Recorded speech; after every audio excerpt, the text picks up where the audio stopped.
This week, we stopped the clock.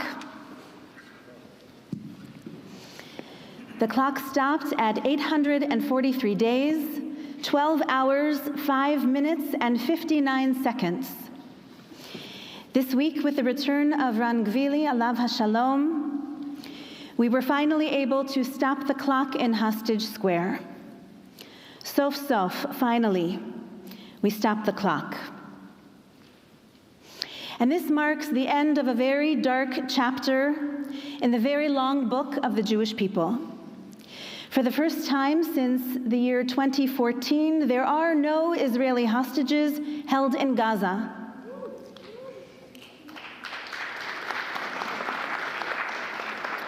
And after months of searching, after examining 249 bodies in a Gaza cemetery, Ran Gvili was finally found and returned home and laid to rest in Israeli soil.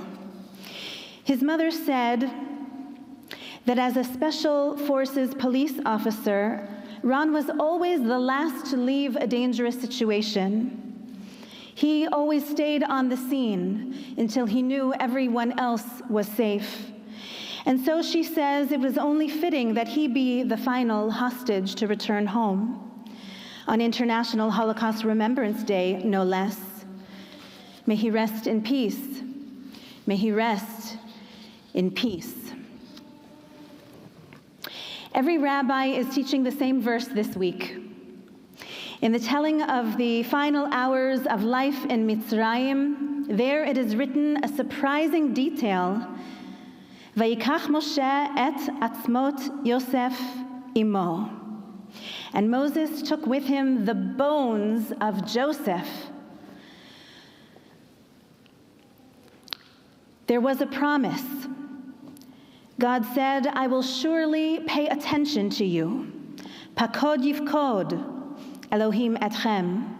God said, I will notice you. I will take note of you.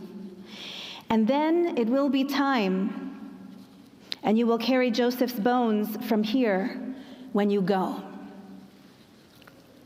So imagine the scene. Our ancestors are furiously packing, preparing to run for their lives. And where is Moses? He is searching for the bones of Joseph. Why? Because more than 400 years earlier, a promise was made. Joseph made his brothers swear that they would carry his bones up out from Egypt, that low place, that they would take him back to the high place of Eretz Yisrael for a proper burial in the land of his ancestors, bring him home, they promised. Joseph may have been a prince of Egypt, but he wanted to be buried with his kin. Did you see the recording this week, how the soldiers carried Ran Gvili with so much dignity and care? They accompanied him every step and sang, Ani ma'amin, I believe, with a perfect faith, that it won't always be a world of suffering. Im kol zeh achakelo, I will wait for that future time when everyone and everywhere will be peace. There is a wonderful, creative midrash recorded in the collection known as Tanchuma. For just that moment when we are packing up to leave Egypt, and Moses is looking everywhere for the bones of Joseph, and he begins to panic. He can't find them, and it's time to go. Pharaoh and the chariots and the soldiers and the horsemen, they won't wait. Now Moses had heard that the Egyptians made a metal coffin for Joseph 400 and some years earlier, and they sunk him down into the depths of the Nile River.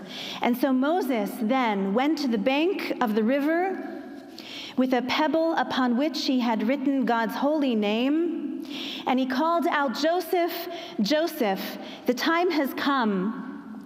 The Holy One, blessed be God, is ready to redeem our people.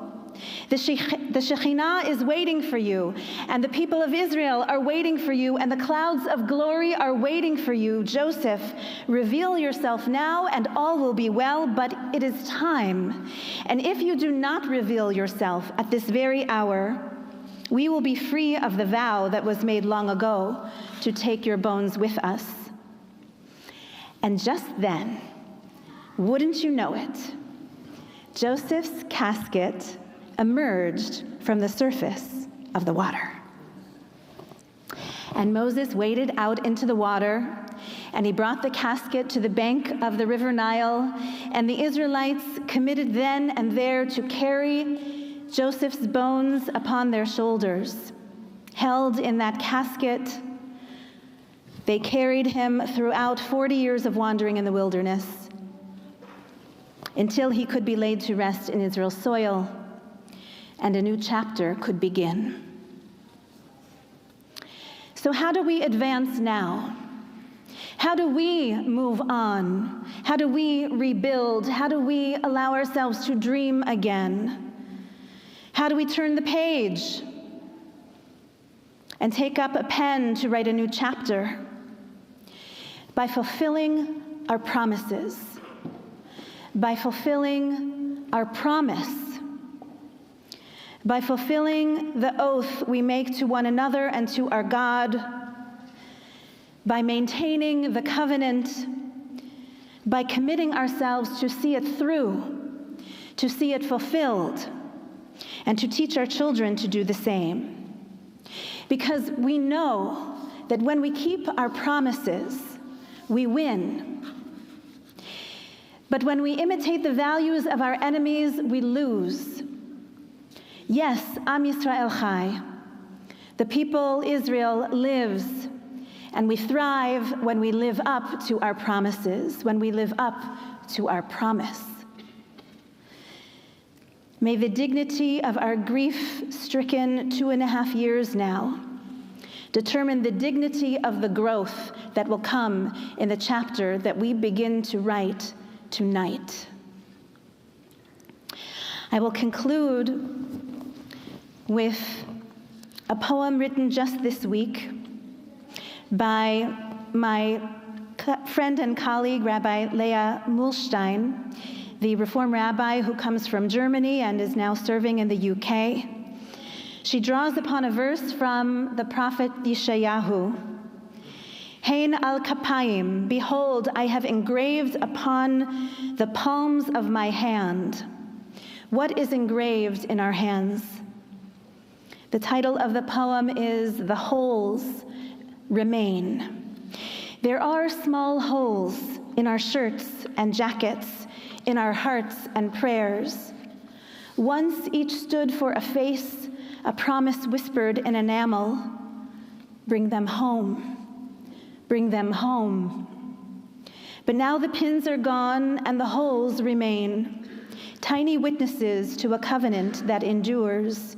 We carry their names in the folds of our prayer between Shema and silence. Blessed are those who will not let go, who stitch hope into fabric and heart alike. May the one who redeems captives teach us to mend gently, weaving memory into the fabric of peace.